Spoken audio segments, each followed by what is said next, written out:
You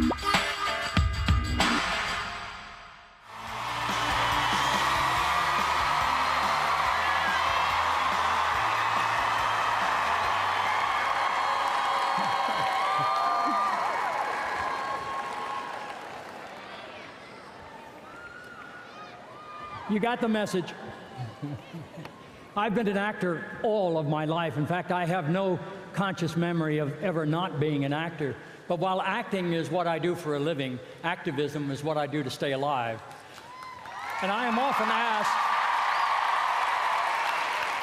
asked how I managed to unite the two, and the answer is quite simple. I don't have a clue, because it was far less a conscious effort than it was a natural progression. Of course, if you grew up in a poor, large immigrant family, chances are you're either Irish Catholic or Hispanic, and I was lucky enough to be both, so I had a head start when it came to social justice activism. Both of my parents were immigrants. My father was Francisco Estevez, or as they say in Spain, Estevez. He was born in northern Spain near a little village called Vigo on July 2nd, 1898, the very day that the United States declared war on Spain. My mother was Mary Ann Phelan. She was born May 22nd, 1903, in a tiny village at the center of the Irish Republic, Borrisokane, County Tipperary. They immigrated separately to the United States, of course, but they met in Dayton, Ohio, and were married in 1927. They had 12 pregnancies. 10 survived, 9 boys and 1 girl. I was their 7th son. My real name is Ramon. I stayed in Dayton until I finished high school, and then I decided to go to New York and pursue a career in the theater. John Kennedy was in the White House, and Pope John XXIII was in the Vatican. We held our breath during the Cuban Missile Crisis, and we were lifted up by Martin Luther King's dream as civil rights, Vietnam, came into the national consciousness.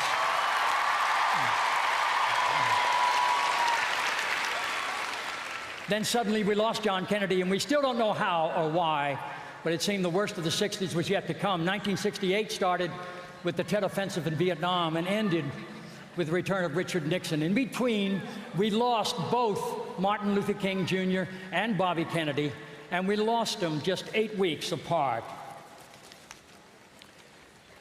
We backed out of the 60s, still broken, but clutching the absolute certainty that lost causes were still the only causes worth fighting for, and that nonviolence was the only weapon to use to fight with. Each time someone stands up for an ideal, or acts to improve the lot of others, or strikes out against injustice, they send forth a tiny ripple of hope, and crossing each other from a million different centers of energy and daring, those ripples build a current which can sweep down the mightiest walls of oppression and injustice. Those words were spoken at Cape Town, South Africa, at the university there in 1966 by Robert Francis Kennedy. They are enshrined on his memorial at Arlington National Cemetery as well, and they have been a powerful source of inspiration for my generation ever since. The more the world changes, the more it remains the same, I believe, because the 3 most important needs of every human being on earth are not food, clothing, and shelter as much as the need for freedom, justice, and healing.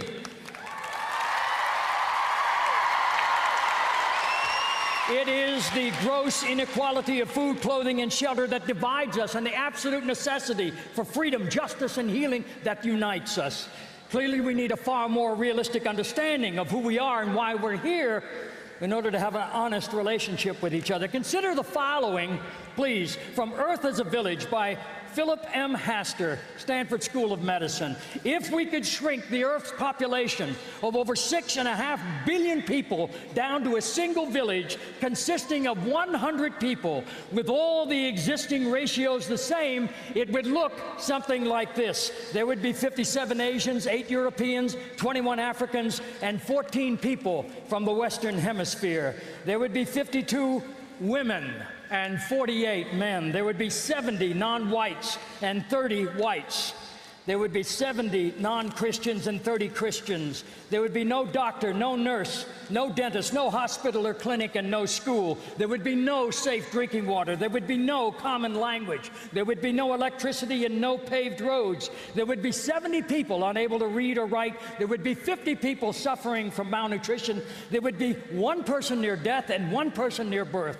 The entire food supply for the village would depend entirely on outside sources. 6 people in that village would possess 59% of the entire world's wealth, and all 6 would be U.S. citizens.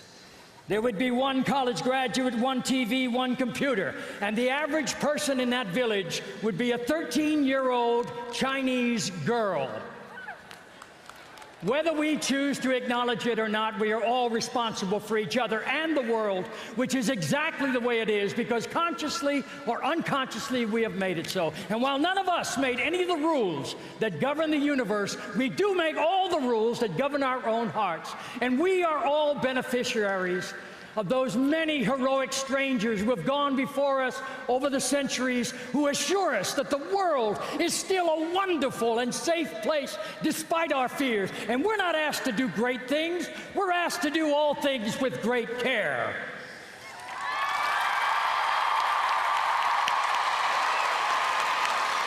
Such an ideal is rare in a culture of so many compromised values and so much cynicism, a culture that all too often knows the price of everything and the value of nothing. And yet there remains a very real and mysterious yearning deep within every human heart that compels us to reach outside of ourselves and help others for our own sake. This yearning is a true manifestation of our true selves. And it can lead to the very first small conscious acts of personal courage, which can bring rejection from the crowd and satisfaction from the heart. But this yearning can also be very costly as well. If it were not so, we'd be left to question its value. And this above all, one heart with courage is a majority.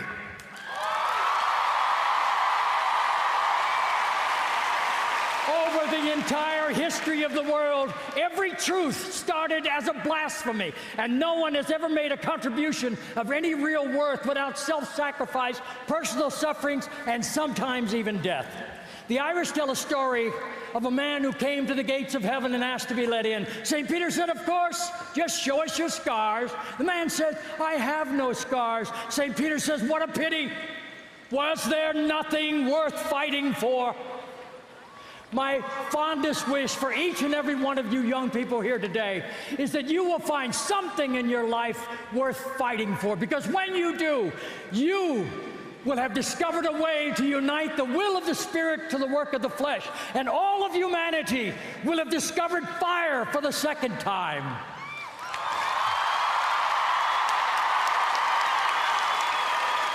It is my profound wish that the light from that fire will illuminate your path to that place where the heart is without fear and the head is held high, where knowledge is free, where the world has not been broken up into fragments by narrow domestic walls, where words come out from the depths of truth and tireless striving stretches its arms towards perfection, where the clear stream of reason has not lost its way into the dreary desert sands of dead habit, where the mind is led forward by thee into ever-widening thought and action, into that heaven of freedom. Let us all awake. Thank you.